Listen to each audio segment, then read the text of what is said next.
Сәлеметсіңдер ме балалар? Бүгін үшінші сабақ. Үшінші сабақтың 11-14 жаттығуларын жасаймыз. 11 жаттығу. Гүл гүлшелерін мәтіннің бұдан басқа да белгілерімен толықтыр. Негізгі ой, тақырып, тірек сөздер, азат жол, негізгі бөлім және мәтіннің басы, дамуы, қорытындысы болады. Және де байланыстылығы болуы керек. 12 жаттығу. Мәтінді тыңда. Глобус. 3 А сыныбында бір глобус жылап тұр екен. Сұмдық-ай, деді мұғалім шошып. Кім сені осыншама жәбірлеген? Шаншаров, деді де глобус қыстыға жылап жіберді. Ол кеше сабақтың соңында бокс көрсетемін деп мақтанып, менің басымнан төмпештеді. Әй, Шаншаров-ай, деп киеді мұғалім. Глобуста нең бар еді? Қазір бүкіл дүние жүзі бейбітшілік үшін, жер ананың жүрегіне жара салмау үшін күресіп жатқанын білесің бе?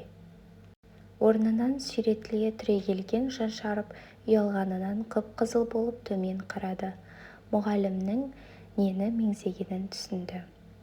Мәтіннің авторы Нұрғали Оразовтан. Ал төмендегі сұрақтарға, тапсырмаларға жауап берейік. Бірінші, мәтін кейіпкерлерін сипаттау. Глобус. Жылап тұрған, өзін ренжіткенін айтып шағымданған кейіпкер. Бұл жерде глобус жер шарының бейнесі. Ол табиғатты қорғау, жерді аялау керектігін еске салады. Екінші кейіпкер мұғалім. Жағдайға мән беріп, балаларды дұрыс бағытқа тәрбиелеп отырған жан. Ол Шаншаровқа жер ананы қорғау, бейбітшілікті сақтау керек екенін түсіндірді. Ал үшінші кейіпкер Шаншаров ойнап жүріп глобусқа соққы жасаған бала, бірақ кейін қателескенін түсініп ұялады. Екінші тапсырма мәтіннен тірек сөздер. Глобус, мұғалім, Шаншаров, жәбірлеу, бейбітшілік, жер ана, жүрекке жара, ұялу. Үшінші тапсырма қарамен жазылған сөйлем туралы пікір. Бұл сөйлемнің мағынасы адамдар тек бір-бірімен ғана емес, бүкіл табиғатпен тату болу керек. Жерге зиян келтірмеу, оны қорғау әркімнің міндеті. Мұғалім бұл сөз арқылы Шаншаровты тек глобусты емес, жалпы жерді қорғауға шақырып отыр.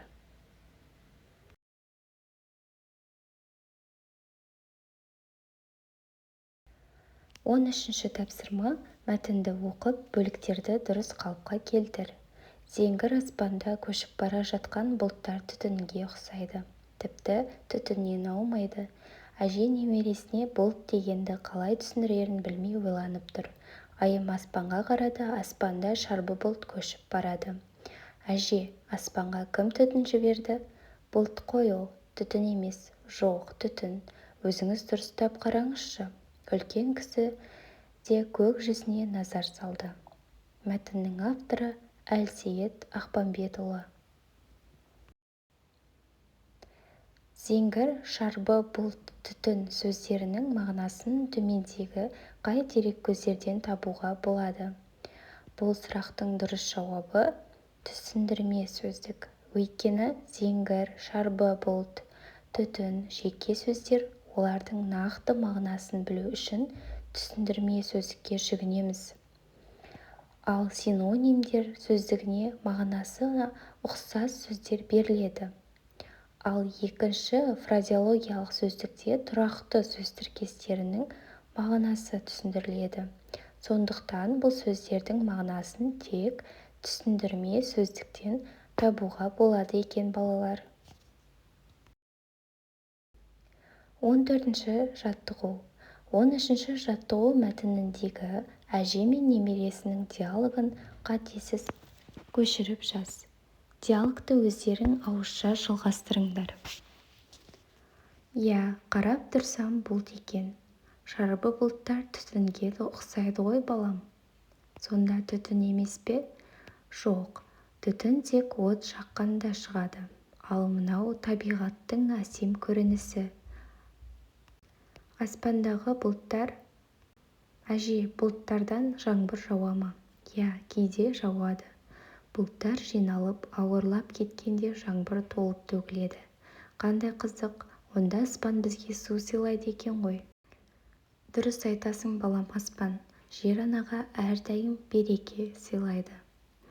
Балалар, диалогты осылай ауызша жалғастырсаңдар болады, немесе бұдан да толықтырып жазсаңдар болады.